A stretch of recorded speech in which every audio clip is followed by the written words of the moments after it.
négociations en cours. Voilà. Ok. Bien, nous allons prier. Seigneur notre Dieu, nous te bénissons ce matin, Seigneur. Nous sommes dans la joie, nous l'avons chanté. Et Seigneur, c'est une joie incomparable parce que c'est une joie qui vient de toi. C'est une joie parce que tu nous as sauvés, parce que tu nous as aimés. Une joie parce que nous te connaissons aussi, Seigneur. Merci, merci pour qui tu es pour nous. Merci pour ce Dieu merveilleux, grand et puissant, qui est avec nous chaque jour jusqu'à la fin du monde. Merci pour ta parole aussi. Seigneur, ce matin encore, comme le disait le psalmiste, eh bien, ouvre nos yeux, Seigneur, pour que nous contemplions les merveilles de ta loi. Et que ce soit notre cas, que ce soit le cas des plus jeunes qui vont préparer les choses aussi avec ta parole, et que chacun, Seigneur, nous puissions nous attacher à toi. Et que pour chacun, nous puissions être sauvés aussi, Seigneur. Merci. Merci de pouvoir compter sur toi et de conduire ces instants. Au nom du Seigneur Jésus. Amen. Amen. Alors ce matin, on va voir plusieurs versets pour commencer. On va commencer en Exode chapitre 4.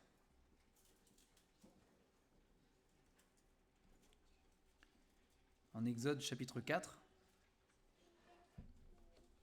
Et nous sommes à ce moment où Dieu va apparaître à Moïse dans ce buisson ardent, qui ne se consume pas même s'il est enflammé. Et il va parler à Moïse, et il va dire à Moïse que Moïse est celui qu'il a choisi pour aller délivrer le peuple d'Israël d'Égypte et pour parler au Pharaon. Et puis, au verset 10, nous avons Moïse qui répond ceci. Donc, Exode 4, 10. Moïse dit à l'Éternel, « Ah, Seigneur, je ne suis pas un homme qui ait la parole facile, et ce n'est ni d'hier, ni d'avant-hier, ni même depuis que tu parles à ton serviteur, car j'ai la bouche et la langue embarrassées. » On va tourner quelques pages et on va aller en Josué.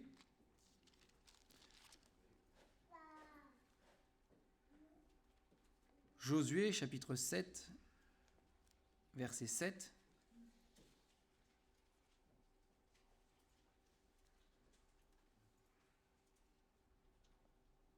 Et dans un autre contexte, puisque le peuple d'Israël avait essuyé une défaite à cause de la péché d'un homme,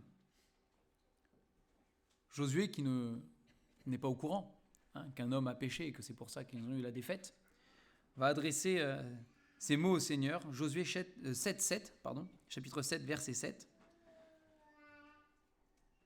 Josué dit, « Ah, Seigneur éternel, pourquoi as-tu fait passer le Jourdain à ce peuple pour nous livrer entre les mains des Amoréens et nous faire périr? Oh, si nous avions su rester de l'autre côté du Jourdain. » Un peu plus loin, en Juges, chapitre 6,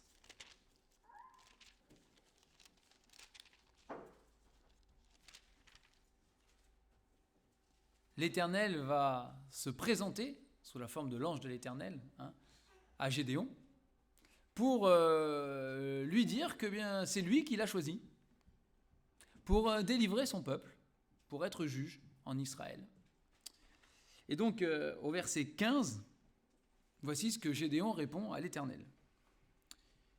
Donc, Juges, chapitre 6, verset 15. Gédéon lui dit, « Ah, mon Seigneur, avec quoi délivrerai-je Israël? Voici, ma famille est la plus pauvre en Manassé, et je suis le plus petit dans la maison de mon père. » En 1 Samuel,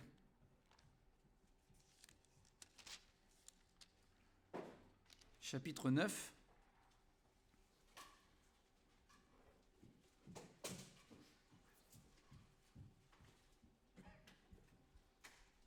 en 1 Samuel chapitre 9, le prophète Samuel va trouver, enfin Dieu va faire en sorte que Saül trouve Samuel, plutôt, hein, mais il va se retrouver face à Saül, premier roi d'Israël, donc qui n'est pas encore roi à ce moment-là, justement, hein, et il va annoncer à Saül que c'est lui, Saül, que Dieu a choisi pour être le premier roi d'Israël. Au verset 21, donc 1 Samuel 9, 21, Saül répondit : « Ne suis-je pas benjamite, de l'une des plus petites tribus d'Israël ? Et ma famille n'est-elle pas la moindre de toutes les familles de la tribu de Benjamin ? Pourquoi donc me parles-tu de la sorte ? » Plus loin, en Jérémie, chapitre 1,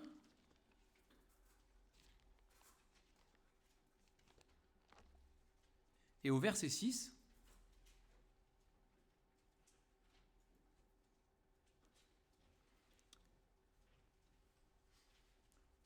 donc le prophète Jérémie, chapitre 1 et verset 6, Dieu se révèle, encore une fois, à Jérémie, pour lui annoncer que, avant même qu'il soit né, Dieu avait décidé que Jérémie serait prophète de l'Éternel. Et au verset 6, il est écrit : « Je répondis : Ah, Seigneur éternel, voici, je ne sais pas parler car je suis un enfant. » Donc quand Dieu s'adresse ici à Jérémie, c'est un enfant encore. Hein, il lui révèle qu'il serait prophète de l'Éternel, c'est un enfant. Dans un tout autre contexte, on va aller dans Job. Et on fera le lien bien sûr après. On va aller dans Job chapitre 7.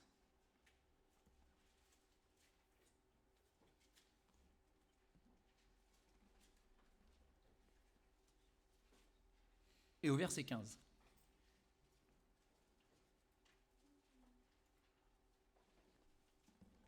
C'est le bon verset. Job 7, 15.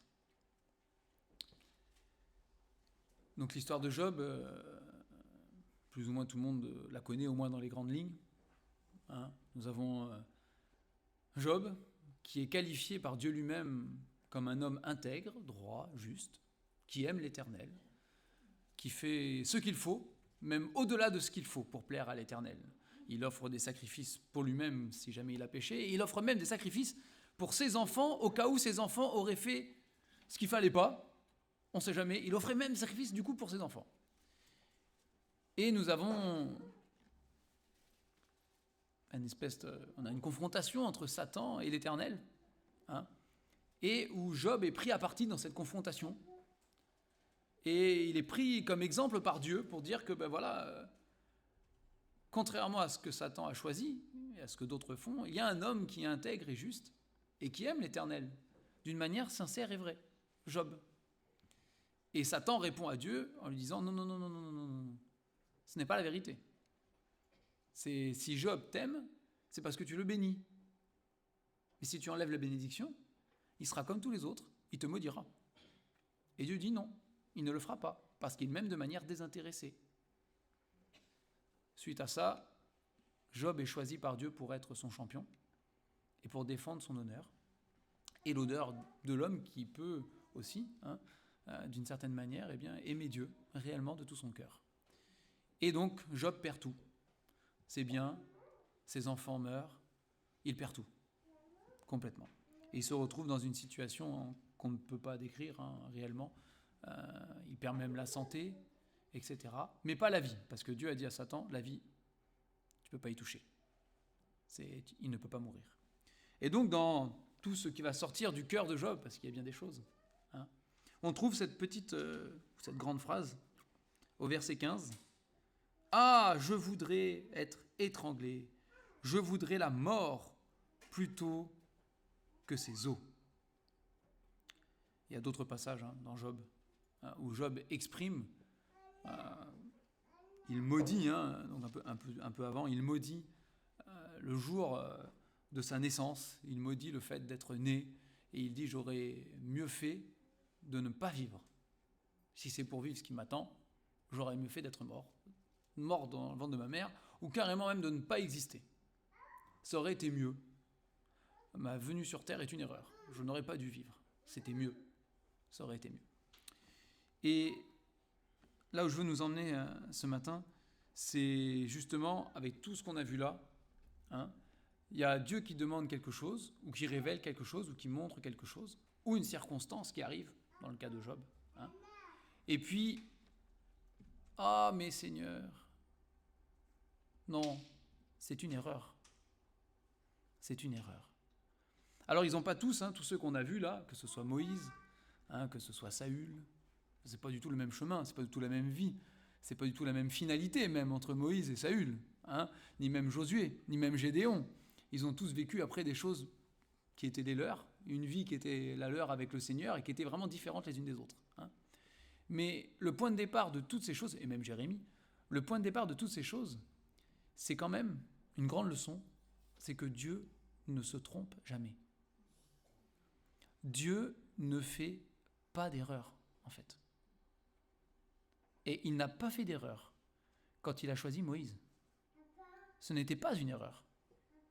C'était le seul homme qui pouvait être choisi pour la tâche qu'il devait accomplir pour le Seigneur. Le seul.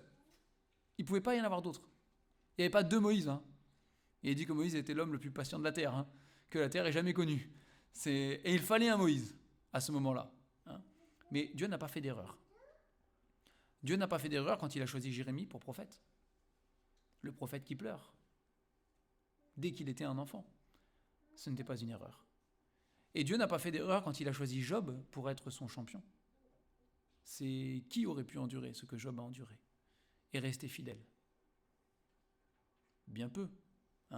Ce n'était pas une erreur. C'était la bonne personne. Celui qu'il fallait choisir. Et même parmi ceux qu'on a cités, le cas le plus controversé, Saül, quelque part, Dieu n'a pas fait d'erreur en choisissant Saül pour roi d'Israël. Il n'a pas fait d'erreur. C'est Saül qui, plus tard, a fait une erreur. Et pas qu'une. Il en a fait quelques-unes. Mais quand Dieu a choisi Saül, il n'a fait aucune erreur. Et Saül était un très bon roi. Il était un très bon roi pour Israël.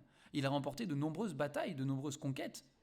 Il a apporté beaucoup de bonnes choses en Israël, jusqu'au moment où il est devenu orgueilleux. Et le prophète lui dira plus tard, « Tant que tu étais petit à tes yeux, tout allait bien. Mais quand tu es devenu grand à tes propres yeux, tu as cru que tu pouvais désobéir à Dieu, que ça n'aurait pas de conséquences. Et c'est un problème. Et il va être rejeté plus tard de la royauté. Précisément, la royauté n'irait pas à sa descendance. Parce que Saül est resté roi, même si David a été oint après entre-temps. Mais légalement et officiellement, Saül est resté roi d'Israël jusqu'à sa mort. Mais aucun des descendants de Saül n'est monté sur le trône. La royauté est passée à quelqu'un d'autre, une autre tribu, une autre famille, et à travers David. Mais, encore une fois, quand Dieu a choisi Saül, il n'a fait aucune erreur. Et la Bible nous affirme en long, en large, en travers que Dieu ne se trompe pas. Il ne s'est pas trompé pour les autres, et il ne se trompe pas du coup pour nous-mêmes. Et ça, c'est important. Dieu ne se trompe pas. Je suis ce que je suis par la grâce de Dieu. Et Dieu ne s'est pas trompé avec moi. Alors moi, parfois dans ma vie, je me suis trompé. Ça, c'est autre chose. J'ai parfois des conséquences dans ma vie désagréables de mauvais choix que moi j'ai faits. Parce que je n'ai pas consulté Dieu. Parce que je n'ai pas suivi, je n'ai pas obéi à Dieu. De la même manière que, là pour le coup, il y a Saül comme exemple. Voilà. Saül, c'était le choix de Dieu. Et lui, il a choisi d'autres choses. Mais moi, personnellement, Dieu, lui, pour moi, n'a pas fait d'erreur. Il ne se trompe pas. Et c'est quelque chose qui va toucher tous les domaines de ma vie. Alors, il y a, par exemple, on pourrait aller je ne l'ai pas noté, mais c'est Philippiens chapitre 4, qu'on est déjà allé voir, il me semble, dimanche dernier, mais là, c'est juste après. Philippiens chapitre 4, verset 11. Philippiens 4, 11.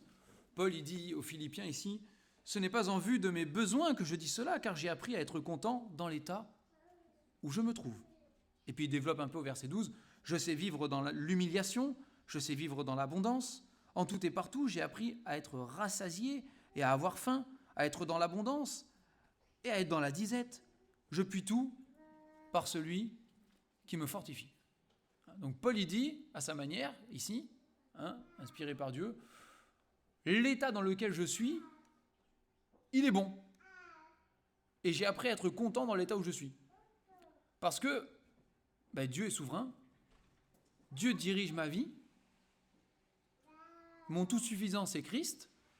Pour le reste, Dieu n'a pas fait d'erreur dans ma vie en fait. Il conduit les choses à sa manière, à lui. C'est pas la mienne. Si l'apôtre Paul, on lui avait demandé ce qu'il préférait, il aurait peut-être dit, l'humiliation et la disette, si j'ai vraiment le choix, peut-être que je ne les choisis pas. Mais l'abondance, pourquoi pas? Je ne sais pas. Peut-être qu'il n'aurait pas dit ça. Et peut-être que nous, on aurait dit ça. Mais voilà. Mais peu importe. Dans l'état où je me trouve. Et dans l'état où je me trouve, ça englobe beaucoup de choses. Ça englobe beaucoup de choses. Que je sois jeune, dans la force de l'âge et en pleine santé, ou que je sois plus âgé, avec les soucis de la vieillesse, et le poids des âges qui commence à peser. Dieu ne fait pas d'erreur. Si Dieu me prête vie et qu'il rallonge mes années de vie, même si, on en parlait avec Ramon qui est encore très jeune ce matin, même si des fois le corps il dit pas la même chose que ce que notre tête voudrait faire, c'est le corps un peu plus lent que l'intérieur des fois. C'est peu importe. Si Dieu me prête vie, avec parfois les douleurs de la vieillesse aussi, mais si Dieu me prête vie et qu'il rallonge mes jours, il ne fait pas d'erreur. Il ne se trompe pas. Jamais. C'est ce que nous dit la parole. Jamais. C'est peu importe. Et que je sois seul ou que je sois marié, accompagné, Dieu ne fait pas d'erreur. Là aussi, Dieu ne se trompe pas. Jamais. Et que Dieu m'ait créé homme ou femme, il ne se trompe pas non plus. Il n'a pas fait d'erreur. C'est un sujet compliqué aujourd'hui. Mais ça reste la vérité de ce qu'enseigne la Bible. Dieu n'a fait aucune erreur quand il a choisi que je naisse un homme ou que je naisse une femme sur cette terre. Non, il n'y a pas d'erreur de la part de Dieu. Alors après, il y a le péché dans ce monde qui va tout briser, qui va tout corrompre, qui va tout chambouler, qui va tout mettre sans dessus-dessous, qui va tout casser et tout briser. Ça, le péché le fait. Et donc, on se retrouve avec des choses qu'on ne comprend pas, des fois, des choses qui nous dépassent ou des choses qu'on ressent et qui ne sont pas en accord avec Dieu qui n'a pas fait d'erreur. Mais ça ne vient pas de Dieu le problème. Jamais. Jamais. Et Dieu ne fait pas d'erreur non plus quand il me crée avec une infirmité aussi. Vous savez, ça c'est plus dur aussi. Facile à dire quand on est en pleine santé et que tout va bien. Et qu'on a toutes les capacités physiques, etc. Mais c'est quand même ce que dit Dieu, il ne se trompe pas. À l'époque du Seigneur Jésus, vous avez l'exemple de cet aveugle-né. Et les disciples posent la question au Seigneur.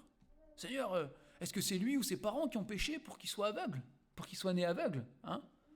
C'est sous-entendu, forcément, c'était une malédiction liée à un péché. Et le Seigneur a dit non, pas du tout, c'est pas ça. Mais c'est afin que Dieu soit glorifié. Et Jésus va guérir, à ce moment-là en tout cas, il va guérir cet aveugle. C'était la vie de cet aveugle, voilà, c'était pour lui, à ce moment-là. Jésus va le guérir. Et cet aveugle va glorifier Dieu. Il va glorifier Dieu. Mais Dieu ne s'est pas trompé. Si cet homme, à cette époque-là, est né aveugle, ce n'était pas une erreur. Ce n'était pas une erreur. De la même manière qu'encore aujourd'hui, nous sommes ce que nous sommes, avec les capacités que nous avons, ou parfois les capacités que nous n'avons pas. Mais nous ne sommes pas là pour nous plaindre, nous ne sommes pas là pour râler contre Dieu, nous ne sommes pas là pour garder une amertume dans notre cœur envers Dieu parce que les choses ne se passent pas comme nous le voulons. Dieu ne fait aucune erreur. Aucune. Il n'en a jamais fait depuis le début de la création et même avant que la création existe. Dieu n'en a jamais fait. et il n'en fera jamais. Il est le maître parfait. Et d'ailleurs, lors de la création, c'est répété plusieurs fois, tout était très bon. On peut dire tout était parfait. C'est l'inverse, le péché est l'inverse de la perfection. Le péché, c'est l'inverse de tout ce qui est de Dieu. C'est lui qui vient tout briser. Mais sinon, Dieu ne fait aucune erreur.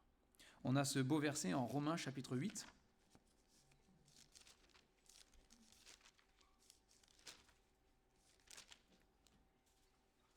Et ce verset 28, que pour beaucoup, je suis sûr, vous connaissez par cœur. Romains 8, 28. Nous savons du reste que toute chose concourt au bien de ceux qui aiment Dieu, de ceux qui sont appelés selon son dessein. Nous savons que toute chose concourt au bien de ceux qui aiment Dieu. C'est un verset que, voilà, pour certains, je suis sûr, vous connaissez par cœur. Mais ce n'est pas juste un verset qu'on connaît par cœur. C'est plus difficile qu'il devienne une vraie réalité dans notre vie. Toute chose concourt au bien de ceux qui aiment Dieu. Moi, j'aime Dieu. Du coup, toute chose dans ma vie concourt à mon bien. C'est une belle phrase, hein ? C'est une belle vérité. Mais c'est pas toujours facile. Parce que, je sais pas vous, mais on peut regarder sa vie et se dire, Seigneur, c'est pas la vie que j'aurais choisie à la base. Ou c'est pas la vie que moi j'aurais imaginée en tout cas. C'est ce que je vis aujourd'hui. J'avais d'autres plans. J'avais d'autres projets. C'est moi, ce que j'aurais voulu était différent. Et ça, on peut tous faire ce constat parce qu'on vit tous sur la même planète et avec tous les mêmes pécheurs autour de nous et nous-mêmes, nous sommes des pécheurs. Donc, mais on peut se dire avec le recul, Seigneur, franchement, moi j'aurais espéré autre chose quand même. J'envisageais autre chose. Et me voilà arrivé là où je suis. Oui, mais toute chose concourt au bien de ceux qui aiment Dieu. Ah, tu t'es pas trompé, Seigneur. Si j'en suis là où j'en suis aujourd'hui, avec les difficultés de ma vie, avec les fardeaux parfois, avec les blessures, avec toutes les choses. Alors oui, il y a le péché qui a blessé, qui a fait des choses, mais Seigneur, si j'en suis là aujourd'hui, et si ma vie est telle qu'elle est, tu ne fais pas d'erreur. C'est dur, des fois. C'est pas toujours évident. Mais Seigneur, toi, tu ne te trompes pas. Alors il y a des choses que moi je me suis trompé, mais ça c'est autre chose. Et le Seigneur nous aide là-dessus. Il est avec nous. Il ne brise pas le roseau qui est déjà à moitié. Voilà, il n'éteint pas la lampe qui fume encore, la mèche qui fume encore. Le Seigneur n'est pas là pour dans les choses où nous avons cassé des choses nous-mêmes, où nous avons fait des mauvais choix, où nous n'avons pas écouté. Le Seigneur n'est pas là pour nous terrasser. Il est là pour redresser les choses et pour recoller les morceaux, ressouder même mieux que le meilleur appareil à souder. Le Seigneur, c'est quand il répare les choses. Regardez que les miracles qu'il accomplit dans le Nouveau Testament, là, quand c'est le boiteux ou le paralytique même, qui n'a jamais appris à marcher, qui est là sur son lit, alors quelqu'un qui n'a jamais appris à marcher et qui est paralysé, les muscles c'est zéro. Bon, il en a parce qu'on ne peut pas ne pas en avoir, mais je peux dire c'est zéro. Et quand le Seigneur lui dit lève-toi, marche, prends ton lit, il court, il n'y a pas de problème. Tous les muscles fonctionnent. Donc c'est pas de la petite soudure que le Seigneur fait dans nos vies pour réparer les erreurs que nous avons commises. Là où nous sommes trompés. C'est la perfection de Dieu quand il répare. Ça fait penser... il y avait une pub il n'y a pas longtemps. Cette semaine, j'ai vu une pub pour un truc à souder, un appareil à souder qui fait soi-disant... vous savez, c'est les fameuses pubs miracles là. C'est l'appareil à souder petit comme ça, qui fait des soudures hyper résistantes, avec un tracé toujours droit, pratiquement sans marque. Bon, bref. C'est la pub des hommes, ça. C'est ce que veut nous vendre. Mais pour nos vies, c'est la même chose. Le monde nous propose tout un tas de solutions miracles pour réparer nos vies. Le Seigneur est le divin médecin, on le dit souvent, mais il est le médecin de nos vies. Il est le réparateur de nos vies. Lui qui ne fait pas d'erreur. Parfois, vous appelez un réparateur, il faut le rappeler 2 semaines après parce que ça n'a pas été parfait. On l'a vécu il Il y en a qui posent la fibre, et puis quand ils ferment le boîtier, le câble est coupé. C'est arrivé là. Voilà. Et donc il doit repasser. Non, le Seigneur ne fait pas d'erreur. Jamais. Jamais il ne se trompe. C'est la perfection. Quand il répare quelque chose, on ne voit plus même que c'était cassé. Ça, c'est la grâce. Hein. Parce que nous, des erreurs, par contre, on en fait. Et ça, bon, j'ai envie de dire, on n'a presque pas besoin de la Bible pour s'en rendre compte, parce que c'est notre propre vie, nous le savons, nous nous connaissons. C'est les erreurs, on va pas faire la liste. Hein. On le sait. Parce que, à cause du péché, eh bien, nous sommes tordus. C'est tout. C'est au lieu d'être droit. Et la Bible dit, le cœur de l'homme est méchant et tortueux. Hein, par-dessus tout. Alors, nous, on se plante. Nous, on fait des erreurs. Voilà. Mais pas le Seigneur. Et ça, c'est beau. Et c'est quelque chose qui doit nous encourager dans notre vie et dans les circonstances de ce que nous vivons. Hein, parce que voilà, des fois, c'est vraiment des circonstances. Comme Job. Prenez Job. Hein, c'est une circonstance qui lui tombe. Lui, il n'avait rien demandé dans l'histoire. Hein. Job, lui, faisait sa vie tranquillement sur la terre, puis alors en plus, vraiment tranquillement, parce que tout allait bien pour lui. Vraiment. Il était plus que béni. Il avait une richesse incroyable. Il avait, sans pour autant que l'argent lui tourne la tête, hein, parce que ni le cœur. Hein, Job était droit. Hein, c'est pas. Mais voilà, vraiment, il manquait de rien. Pour l'époque, c'était le grand confort. Hein. Il avait tout.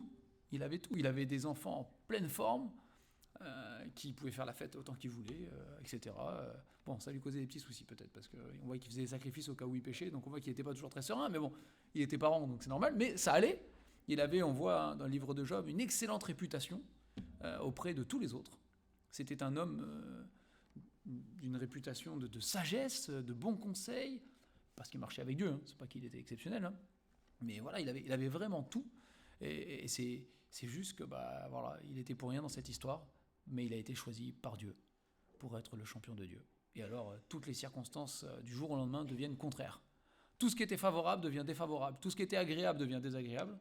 Tout ce qui était joyeux devient deuil. Et du jour au lendemain, fiou. Hein. Et alors, on n'est pas dans des cas comme Job, pour la plupart d'entre nous. Merci Seigneur, on peut le dire quand même. Hein. Mais on a tous, à notre mesure, voilà, des choses qui nous tombent dessus. Et des circonstances qui, parfois, nous font raidir un peu le coup, pour reprendre l'expression de la Bible, hein, ou parfois nous affligent plus que nécessaire. Plus que nécessaire. Parce que nous regardons à ces choses, et même si, comme nous sommes des bons chrétiens, et que nous aimons le Seigneur, nous ne le formulerons jamais, mais on se dit quand même, Seigneur, là, je pense que c'est pas normal. Ce qui m'arrive n'est pas normal. Ou ce n'est pas juste. Hein, c'est injuste. C'est pas juste. Je comprends pas. Non. Et on pourrait, comme d'autres l'ont fait avant nous, dire ah Seigneur, pourquoi moi, hein, et pourquoi pas quelqu'un d'autre, ou pourquoi pas personne, ça serait plus juste. Mais pourquoi moi Seigneur, et pourquoi ça m'arrive à moi? Eh bien il faut se rappeler encore une fois que Dieu fait pas d'erreur. Dieu le sait, Dieu connaît. Et on a ce beau verset qui dit qu'aucune épreuve n'est survenue qui n'ait été humaine. Et qu'avec l'épreuve, le Seigneur pourvoit déjà à la manière d'en sortir. Tout cela a un but. C'est que nous puissions glorifier le Seigneur. Dans tout ce que nous vivons, dans tout ce que nous traversons, dans la joie comme dans la tristesse, hein, dans les choses faciles, parce qu'il y en a aussi, comme dans les choses les plus difficiles qui puissent nous arriver. Tout cela est là pour concourir à notre bien. C'est la promesse de Dieu. Et si nous pouvons le dire et l'affirmer, c'est parce que la Bible le dit. Et que la Bible est la vérité. Hein, sinon, ce serait juste des belles paroles sympathiques. Mais c'est plus que ça, c'est une vérité. Parce que Dieu le dit. Donc, dans la circonstance de ma vie actuelle aujourd'hui, Dieu ne fait pas d'erreur. Dieu ne fera jamais d'erreur. Et nous devons l'accepter. Nous devons l'accepter. Pour vivre avec le Seigneur d'une manière épanouie, dans nos sentiments, dans nos émotions, dans notre vie chrétienne, pour accomplir aussi le plan de Dieu pour notre vie, parce qu'il a un plan pour chacun d'entre nous, nous devons l'accepter. Seigneur, j'accepte ma vie, à part le péché, bien évidemment. Ça, on est d'accord qu'on ne l'accepte jamais. Mais hormis le péché, Seigneur, pour le reste, j'accepte ma vie telle qu'elle est, parce que je te fais confiance.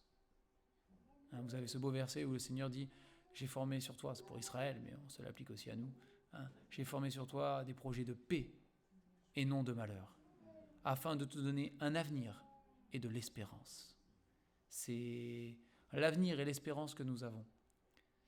Il est au ciel. Nous, on voudrait qu'il soit déjà sur cette terre. Hein. Et parfois, on voit déjà des choses sur cette terre, d'avenir et d'espérance dans le Seigneur. C'est pas la question, mais notre réel avenir et notre réelle espérance, c'est dans le ciel. Ça, la parole le dit aussi. C'est dans le ciel. Notre patrie est dans le ciel. Et nous avons là-haut un avenir qui nous attend, que même si la Bible essaye de nous le décrire, hein, on le voit, que nous n'imaginons pas réellement. C'est bien au-delà de ce que nous sommes capables de concevoir encore aujourd'hui. Et même avec l'aide de l'Esprit, c'est juste un avant-goût, hein, que nous avons. Mais ce n'est pas encore toute la réalité de ce que ce sera. Ce sera bien plus grand et bien plus beau et bien plus paisible et joyeux que même tout ce qu'on peut imaginer. C'est autant il est dit que les souffrances du temps présent ne sauraient être comparées à la gloire à venir, autant on pourrait dire que même les joies du temps présent ne pourraient être comparées aux joies qui sont à venir. C'est dans le Seigneur tout sera différent, parce qu'il n'y aura plus aucun péché. Il n'y aura plus de ténèbres, il n'y aura que de la lumière, que la paix et que la joie. Et bien d'autres choses qui appartiennent au Seigneur. Hein. Et nous serons dans la gloire, nous ne savons même pas ce que ça veut dire. C'est que si quelqu'un veut l'expliquer, qu'il l'explique. Mais nous serons dans la gloire. Dans la gloire, qu'est-ce que c'est réellement la gloire? C'est quand les apôtres ont un aperçu, hein, un tout petit aperçu de la gloire de Christ transfigurée, ils étaient déjà perdus. Ce n'était qu'un petit aperçu, perdu totalement. Quand Jean dans l'Apocalypse a une vision de Jésus glorifié, et que ce n'est qu'une partie de la gloire de Christ encore par rapport à tout ce qui est encore dans le ciel, il a été terrassé par terre comme mort. Nous n'avons pas idée. Hein, nous n'avons pas idée de ces choses-là. Mais ça reste notre vérité. La vérité que le Seigneur nous donne. Nous devons nous fortifier. C'est ce que le Seigneur disait à Josué. Fortifie-toi et prends courage, car je suis avec toi. J'ai un plan pour toi, je marcherai avec toi. Et le Seigneur l'a dit à tous ces hommes-là quasiment. Hein, il l'a dit. À chaque fois, il leur a dit, je serai avec. À Moïse, il lui a dit, mais je serai avec toi. Alors, Moïse avec d'autres objections, ça c'est autre chose. Hein. Mais il lui a dit, je serai avec toi. À Gédéon, il lui a dit, je serai avec toi. Même à Saül, il lui a dit à sa manière, je serai avec toi. Il lui a dit. Hein, l'Esprit de Dieu, quelques instants après, a saisi Saül, il a prophétisé, je serai avec toi. Je le serai. À Jérémie, je serai avec toi. Jusqu'au bout. Alors Jérémie, on a parlé de Job, mais Jérémie, lui aussi, sa vie. Hein. Sa vie, et puis la vie du peuple dont il était responsable. Et les circonstances de la vie du peuple dont il était responsable. Jérémie a vécu le siège de Jérusalem. Hein, on lit les lamentations de Jérémie, c'est abominable ce qui s'est passé. C'était la guerre. Hein, la guerre. C'était un siège, les gens étaient affamés, et c'était terrible. Terrible. Il a vécu toutes ces choses.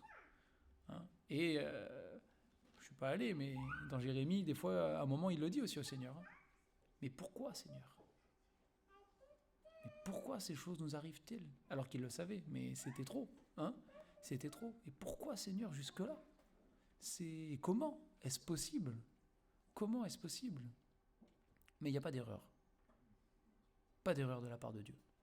Le plan qu'il a pour le monde est parfait et s'accomplira. Et plus précisément, pour chacun d'entre nous, individuellement. C'est le plan que le Seigneur a, il est parfait. Alors, j'ai envie de dire, il est de notre devoir aussi de lâcher prise sur le contrôle de notre vie et sur ce que nous imaginons, nous aimerions, nous souhaiterions, nous rêvons et toutes ces choses. Il est temps de lâcher prise et de dire, Seigneur, non pas ma volonté, mais ta volonté. Hein, c'est le Seigneur Jésus au jardin de Gethsémane. À l'instant où il était dans le jardin en agonie, sa volonté à lui, c'était pas la croix. Hein. Ça nous est révélé. Hein. C'est dur à comprendre aussi, ça, et envisager, mais c'est la vérité. Hein. S'il est possible, Seigneur, que cette coupe s'éloigne de moi. Il savait, parce que c'est le Seigneur, que Là, la croix, elle était là. Hein. Elle était prête. Hein. Et c'était le moment de monter dessus. Il savait ces choses-là. Et même le Seigneur Jésus a dit à ce moment-là, s'il y a une autre option, Seigneur, Père, je suis preneur. Hein. Mais c'est le Seigneur Jésus dans sa perfection aussi. Hein. Et il enchaîne en disant, toutefois, Seigneur, non pas ma volonté, mais ta volonté à toi. Et que ce soit aussi notre état de cœur, hein, et notre état d'esprit dans notre vie, de dire, Seigneur, allez, tant pis. S'il faut le voir comme ça, hein, mais c'est comme ça que nous on le formule. Hein. Tant pis. Tant pis si ma vie n'est pas celle que moi j'aurais voulu. Tant pis si ma vie n'est pas aussi belle que moi je l'aurais souhaité. Tant pis si elle n'est pas aussi remplie de joie que moi j'aurais espéré. Tant pis si les épreuves sont pas celles que moi j'aurais imaginées. C'est tant pis, Seigneur. Mais je te fais confiance. Je remets tout entre tes mains. Et conduis-moi. Simplement, sois avec moi comme tu l'as promis, Seigneur. Et avec toi, c'est ce que dit la parole, avec Dieu nous ferons des exploits.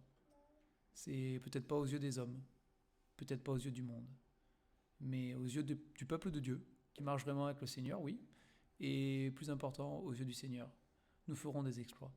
Parce que, comme Job, eh bien, nous resterons fidèles, nous marcherons, et nous avancerons. Et nous serons épanouis, quoi que nous pensons. Nous serons épanouis à marcher avec le Seigneur et à lui faire confiance. C'est important.